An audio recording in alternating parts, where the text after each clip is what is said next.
We're back, everyone. Thanks for joining us for OpenLine on this Monday night as we continue our discussion of crisis management strategies for businesses. Would you say that small businesses are more likely not to have a plan in place rather than larger businesses or corporations, or is it a mix? I would like to say one had one over the other. I have found most don't. So I wouldn't say necessarily that smaller. I've been surprised that larger companies don't.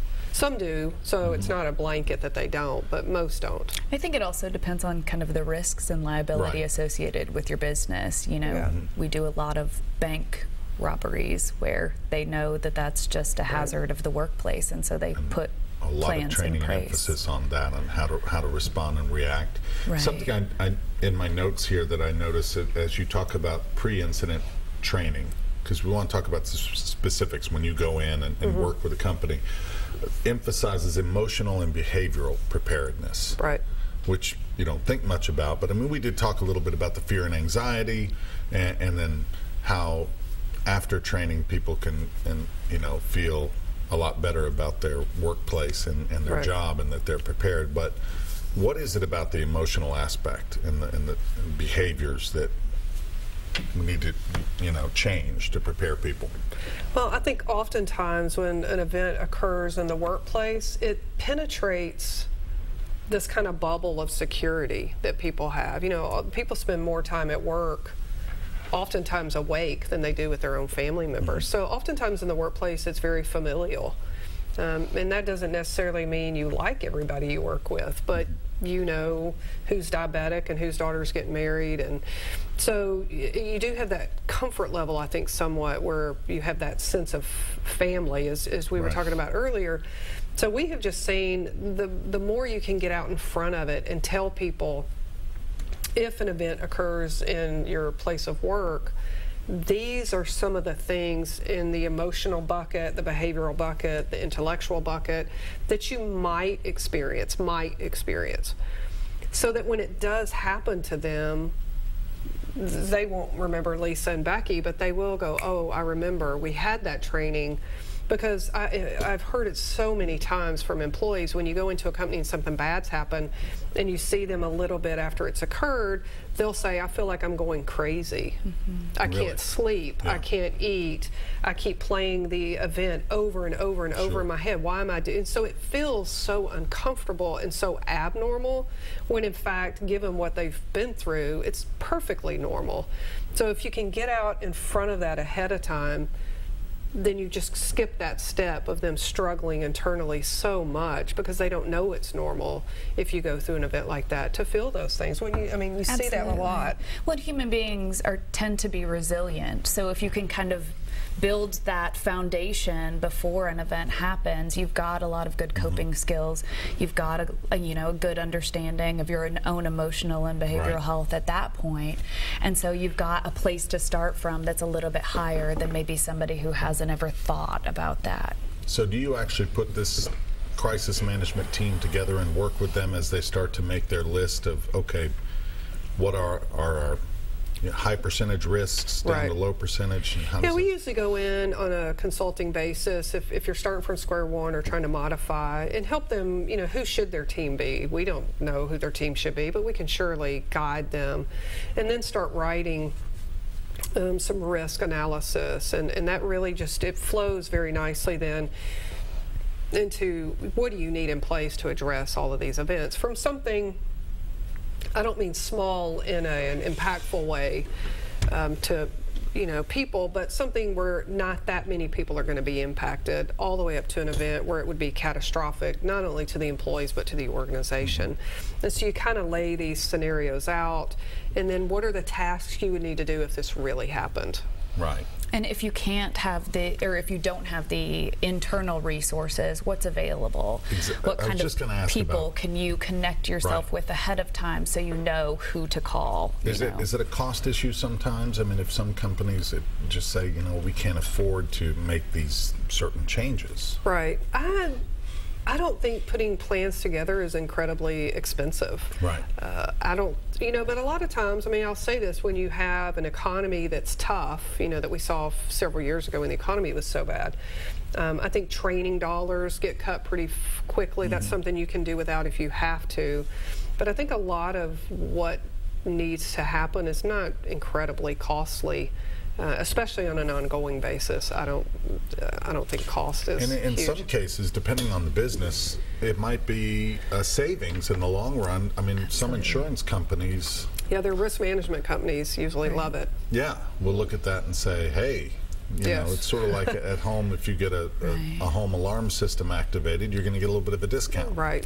Well, Right. and even if you think about the loss of productivity immediately after the event, and along that trajectory until people get back to the point where they're feeling good again, you can have quite a bit of loss of productivity in that workplace environment. What are specialty training classes? How do those, is that an ongoing, as needed?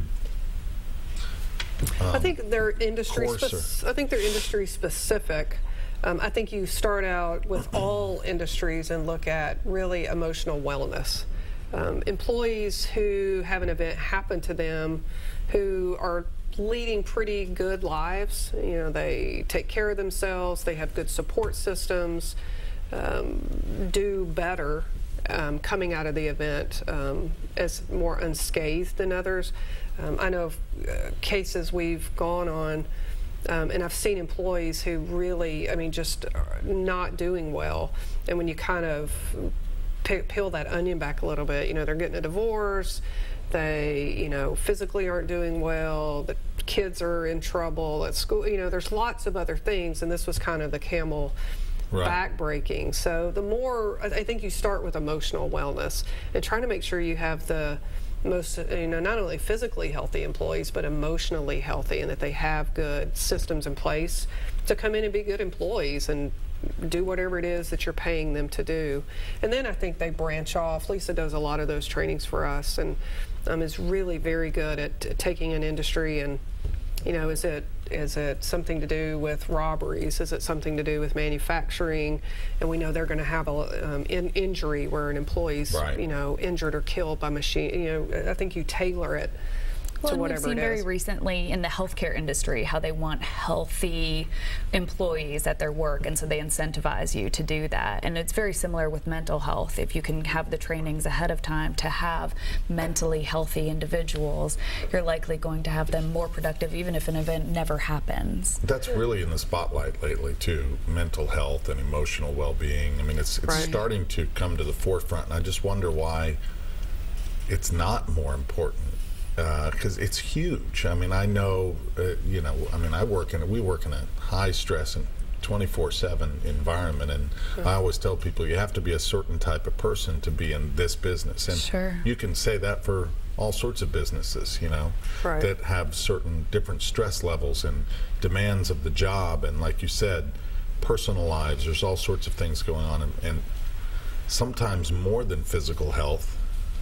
Mental health is huge. We hear all the time, hey, we'll give you a membership to the gym or discount and this and that, and smoking cessation programs are real big. All very important, but that's important too. Well, and we have the tendency to think that our brain is completely disconnected from the rest of our body, and it all is intertwined. Right. And it comes back to, we've made great strides in the mental health arena with stigma.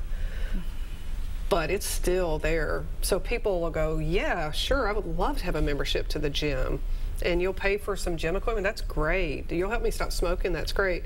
But you don't see as much people going, oh, I can get 6 free therapy counseling sessions. Yeah, I was just going to say the EAS Employee Assistance Program, which is out there and can be great for so many people. And we still just are in an environment where, and again, we're making great strides in that, but it's not, people don't seem to be as willing to say, I'm struggling with depression or anxiety, which millions of other people are. They're more likely to talk about their broken foot or their broken leg and not be ashamed of that. And I think there's still that factor where people feel that somehow it's a character defect. Right. So that's part of the training right. that goes into this and the preparation. Right. What do you think when you see these, incidents that happen to workplaces, not just violence, but other, natural disasters? What goes through your mind, being the professionals in training, when you see it? Do you come up with more ideas? Right. How do you learn and grow and use that as good examples in your training? I think I think there's two things. If it's a case that's a FAR, I wonder, are they putting out a good crisis communication plan? Yeah. Do they have resources in place and all of that? I think anytime we respond, I think we almost learn something every time we go out. Mm-hmm. And I've seen incredibly poor decision making that was not good for employees, and not from an ill heart, but from lack of knowledge. And so it's nice when we can go in and say, things as simple as, you don't think about this, if an employee dies, whether it's in the workplace or not in the workplace, like removing their belongings.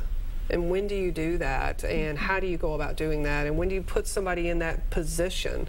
When do you put somebody back in that office? Sometimes it's very simple things that you just don't think about. And so I think every time I see them, that's some of the stuff I'm looking, because you always want to hone it and make it better. And I think we learn something every time we go out. Yeah. Absolutely. Do you ever work with a business and then actually something happens at the business where they've said, thank you? Yes, we have. Yeah. Yeah. It's happened. Oh, wow. We're going to talk a little bit about what happened here at News Channel 5 years ago, a little more than 5 years ago. It was an interesting time, no doubt. If you remember the May 2010 floods. We're going to take a quick break, everybody. Come back with our final segment right after this.